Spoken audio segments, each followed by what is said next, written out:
ينضم إلينا من عمان الباحث في الشؤون الاقتصادية مازن رشيد. سيد مازن رشيد، إلى متى سيستمر هبوط مؤشرات البورصة برأيك؟ يعني بطبيعة الحال احنا مثل ما ذكرت في تقريرك كان واضح أن هنالك تراجعات كبيرة على جميع أسواق العالم الحقيقة، ولكن يعني كانت حدتها أيضا واضحة في الأسواق العربية وبالأخص الأسواق الخليجية بشكل عام.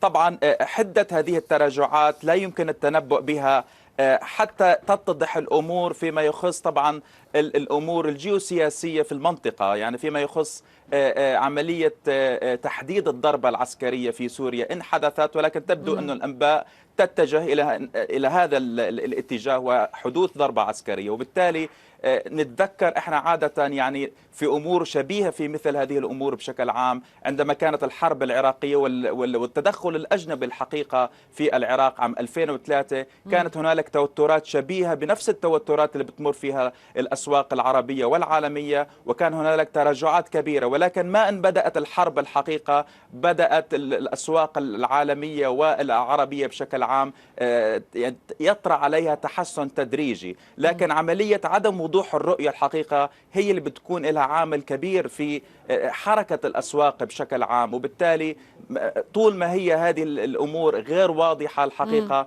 من المتوقع أن يعني الأسواق يعني تتجه على نحو يعني التراجع بشكل عام. عدم وضوح الرؤية هذا كيف ينعكس على جاذبية المنطقة استثماريا إذا تحدثنا عن الشرق الأوسط والخليج؟ طبعا هذا بيعتمد على مدى استمرارية هذا الوضع في المستقبل. احنا جميع التقارير بتتحدث انه في حال حدث يعني هجوم عسكري الحقيقة على سوريا، من المتوقع ان تكون هذه عملية مؤقتة وسريعة على يعني النقيض اللي حصل الحقيقة في كوسوفو قبل حوالي 15 عام، عندما استمرت هذه الهجمات العسكرية أكثر من 70 يوم. وبالتالي احنا بنتكلم هنا عن عملية ممكن تستمر يوم أو يومين، ولكن لا نتوقع أن تستمر يعني مدة أطول من ذلك. دول الخليج، اقتصاديات دول الخليج بشكل عام ممكن تستفيد من التوترات الحقيقة الموجودة في المنطقة. تابعنا أسعار البترول بتسجل ارتفاعات حقيقة غير مسبوقة، بنتكلم عن يعني مستويات مرتفعة عما كانت عليها في بداية الحقيقة شهر نيسان الماضي. وبالتالي ارتفاع أسعار النفط أكيد رح تكون لها بتشكل يعني مكتسبات إضافية لاقتصاديات منطقة الخليج، خصوصا طبعا مع يعني تحقيقها لفوائد في خلال العامين الماضيين عندما كانت أسعار النفط يعني بتتداول أقل من ذلك بكثير الحقيقة، فما بالك عندما تبدأ أسعار النفط بالارتفاع. طبعا في مناطق أخرى من العالم راح يكون لها نتائج سلبية في اقتصاداتها بشكل عام، خصوصا الدول المتقدمة والأوروبية اللي هي بتستورد يعني ناخذ مثال لو سمحت لي سيد مازن، ناخذ مثال الولايات المتحدة، يعني صاحبة فكرة هذه الضربة العسكرية المحتملة.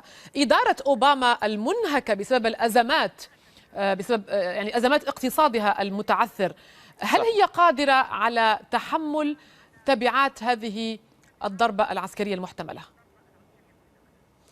هنالك تقارير الحقيقة صباح اليوم تتحدث أن هنالك تخوفات من أكتوبر القادم فيما يخص يعني وصول الديون الخارجية الأمريكية أو الديون الأمريكية بشكل عام فوق السقف المعقول اقتصاديا. وبالتالي هنالك تخوفات من غير حدوث أزمة في الشرق الأوسط، فما بالك عندما تبدأ هذه الأزمة بالحدوث وارتفاع أسعار النفط وتفاقم.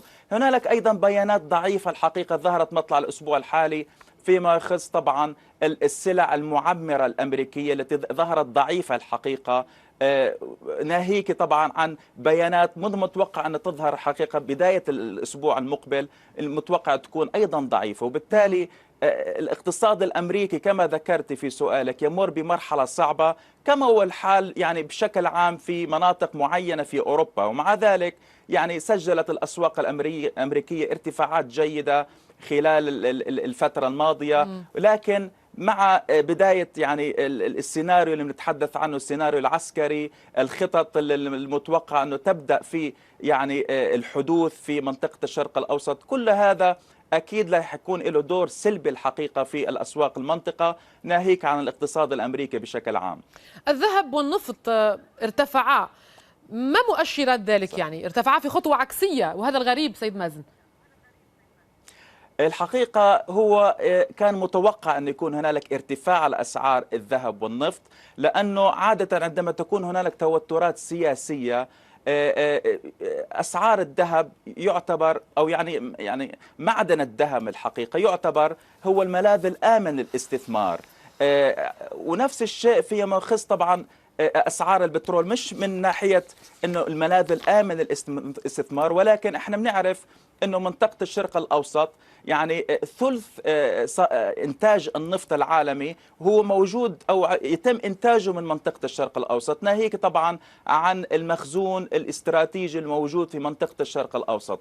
وبالتالي احنا ما بنعرف، يعني هي مش مشكلة الضربة العسكرية اللي ممكن توجه إلى سوريا، ولكن ما التداعيات اللي ممكن، التداعيات المستقبلية اللي ممكن تطرأ بعد هذه الضربة. هل هنالك عملية ممكن تتوسع في المنطقة؟ هل هنالك حلفاء لسوريا ممكن أنه يعني يقوم بأعمال تشكل خطر على المنطقة وبالتالي على الاقتصاد العالمي؟ كل ذلك طبعا مجهول ولا يمكن التنبؤ به إلا عندما تبدأ الأمور يعني تأخذ مسارها الواضح من جميع الجوانب الحقيقة. شكرا لك مازن أرشيد، الباحث في الشؤون الاقتصادية من عمان.